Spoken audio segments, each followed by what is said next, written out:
حضرت مولا علی شیر خدا کرم اللہ تعالی وجہ الکریم فرماتے ہیں نبی پاک ایک سفر پہ گئے تو مجھے اپنا نائب بنا کے مدینے میں چھوڑ گئے حفاظت کے لیے.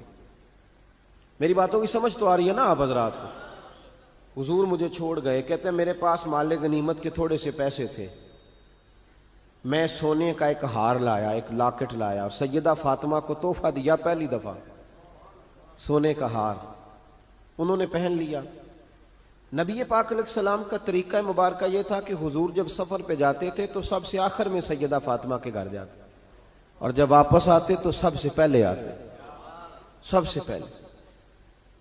حضرت علی کہتے ہیں قاصد آیا, اس نے آ کے بتایا کہ کل نبی پاک واپس آ جائیں گے.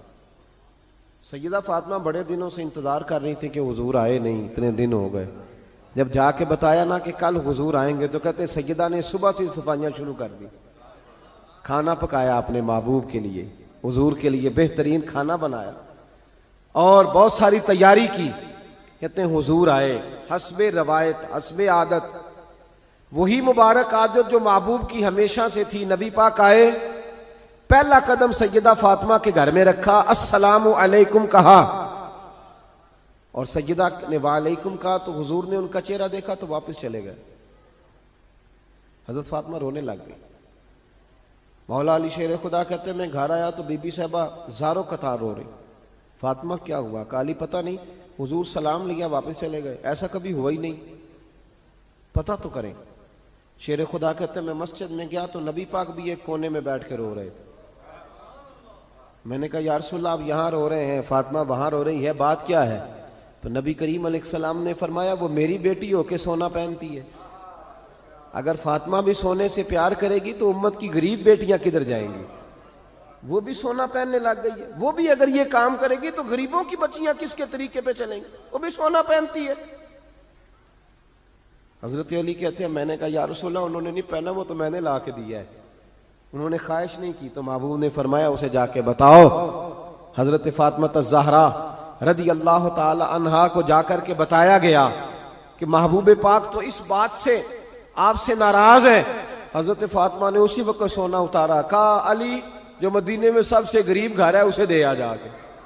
بھائی نبی پاک نے انہیں سادگی میں رہنا, پاکیزگی میں رہنا سکھایا, انہیں حسن سکھایا, انہیں عبادت سکھائی.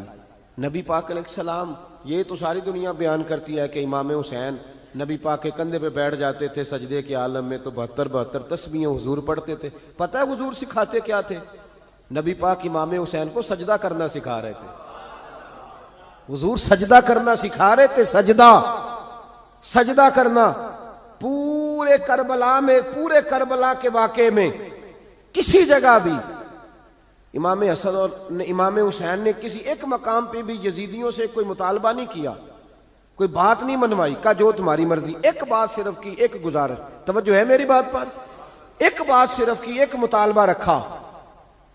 جب 9 محرم کو عمر بن سعد نے, شمر نے, ان سب نے کہا نا کہ حسین یہاں اب بات ختم ہو گئی, یا بیعت کرو یا جنگ کرو, تو امام حسین نے فرمایا مجھے 1 رات کی مہلت دو. علی کے بیٹے مہلت مانگ سکتے ہیں؟ بولے نا یار, مہلت مانگتے تھے وہ, کیا ضرورت تھی؟ امام حسین نے فرمایا مجھے مہلت دے, 1 رات رہ گئی ہے, میں راج کے سجدے کرنا چاہتا ہوں. سجدوں کے لیے مہلت مانگی, سجدوں کے لیے. توجہ ہے میری بات پر؟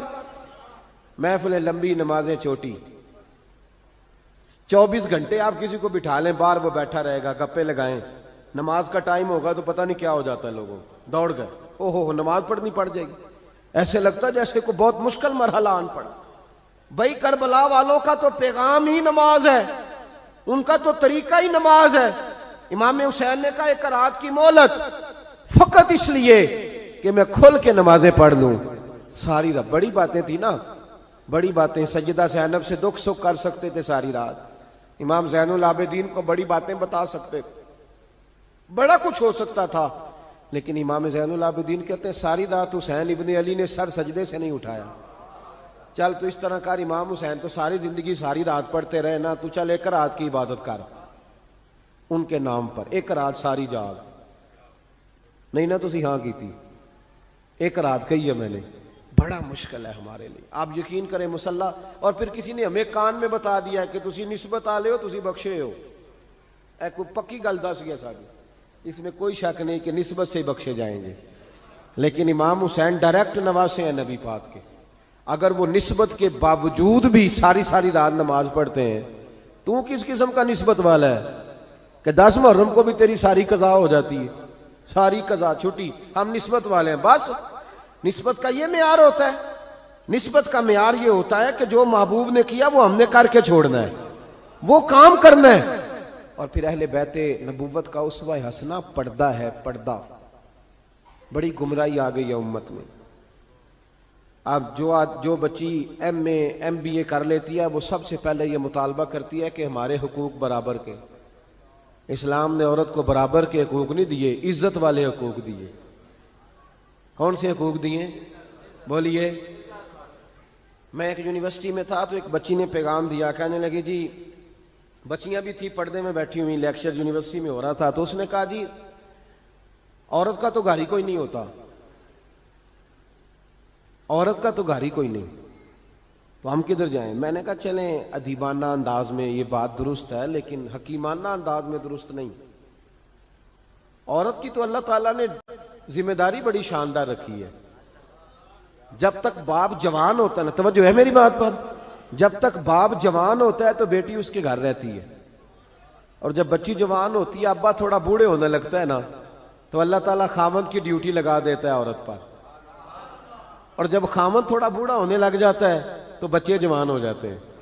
تو میں نے کہا بی بی تو سمجھی نہیں, تو کہتی ہے میرا گھر کوئی نہیں. رب کریم نے تو تیرا محافظ ہمیشہ جوان آدمی کو رکھا ہے, جوان کو, کبھی باپ کو, کبھی بھائی کو, کبھی بیٹے کو, کبھی شوہر کو. تو یہ کیسے؟ اسلام نے تو تیرے لیے جوان خون تیرا محافظ رکھا, اگر تو سمجھے.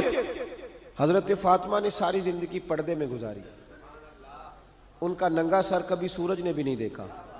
یہاں اللہ خیر کرے دینداروں کی بچیاں پردہ نہیں کرتی, حاجیوں نمازیوں کی بچیاں پردہ نہیں کرتی. کپڑے استری نہ ہو تو گھر میں جھگڑا شروع ہوتا ہے, اور بی بی پردہ نہ کرے تو پرواہ کوئی نہیں. حضرت عبداللہ بن سہل ایک تابعی بزرگ ہے, نام یاد رکھنا.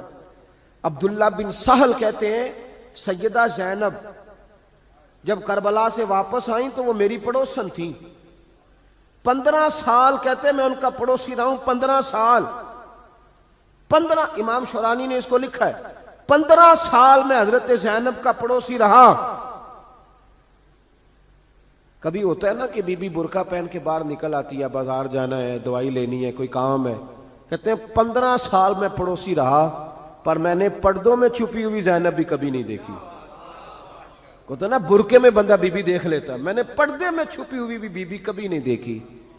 تو کربلا والوں کا تو طریقہ پردہ ہے, ان کا طریقہ. اب آخری بات سنیں, کربلا والوں کا طریقہ حوصلہ ہے, ہمت ہے. ہمارے ہاں نا خودکشیاں عام, جھگڑا عام, لڑائی عام. اس کی وجہ یہ کہ حوصلہ کوئی نہیں. ذرا سی بات کوئی بندہ برداشت کرنے کو تیار. اہل بیت کا جو طریقہ ہے نا وہ حوصلہ ہے, وہ صبر ہے. وہ چلے محبت کی بات ہے کر دیتا ہوں. ایک بابا جی سے میں نے پوچھا, میں نے کہا جناب صحت کیسی ہے؟ کہ دکھا نہیں وڈیریاں کر چھڑیا. میں کہا کنی عمر تہاڈی؟ کہندا میں عمر تے ایویں 76 کو سال ہے. تے میں کہا دکھاں تو بغیر بھی ہن تساں وڈیریا ہی ہونا سی. بس کر دے, دکھوں کو بدنام کیا ہوا بلا وجہ. اب بس کریں, وڈیرے ہونا تھا کہ نہیں ہونا تھا؟ تے نہ دکھاں دا لا دیتا ہے.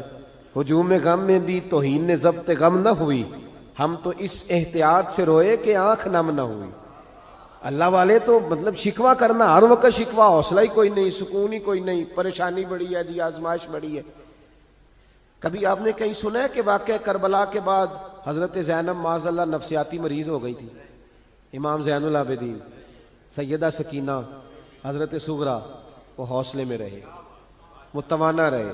امام زین العابدین نے اس کے بعد بھی کئی دفعہ پیروں میں بیڑیاں پہنی, کئی دفعہ. سادات کا خاندان چلا. یہ جو داتا علی اجویری نے آ کے آپ کو کلمہ پڑھایا, یہ بھی سید زادے ہیں. سیدوں کا قافلہ رکا نہیں, یہ خواجہ اجمیری بھی سید زادے, غوث پاک جیلانی بھی سید زادے. یہ سادات کا سلسلہ چلتا رہا. بار بار آ کے امت کی قیادت کی ان لوگوں نے. جب دیکھیں نا یہاں کسی بندے کا کٹا ہوا ہاتھ پھینکا جائے نا, بلکہ انگلی پھینک دی جائے, تو لوگ ڈر کے بھاگ جائیں گے، کسی کا، اپنے کسی کا نہیں، کسی کا، کیونکہ انسان کا وجود کٹ جائے تو دہشت پیدا ہوتی، آپ ڈر کے بھاگ جائیں گے۔ امام حسین کا کٹا ہوا سر، توجہ ہے میری بات پر؟ ذرا غور کرنا، بندے کا سر کٹ جائے، ہم سنتے ہیں بات پر غور نہیں کرتے۔ دھاڑ ان کا پڑا تھا کربلا میں، کٹا ہوا سر، زلفیں، پگڑی، کٹا ہوا سر نیزے پہ، آگے آگے سر جا رہا ہے، پیچھے سیدہ زینب جا رہی، با پردہ یزید کے دربار میں پہنچی، بی بی صاحبہ پردے میں بیٹھ گئی۔ یزید کہنے لگا دیکھ لو، اللہ نے مجھے عزت دی اور میرے دشمنوں کا معاذ اللہ کیا حال ہوا۔ جب اس نے یہ کہا نا تو حضرت نعمان بن بشیر صحابی بیٹھے تھے، اور ساتھ کہتے ہیں میرے ایک نابینا صحابی بھی بیٹھے تھے۔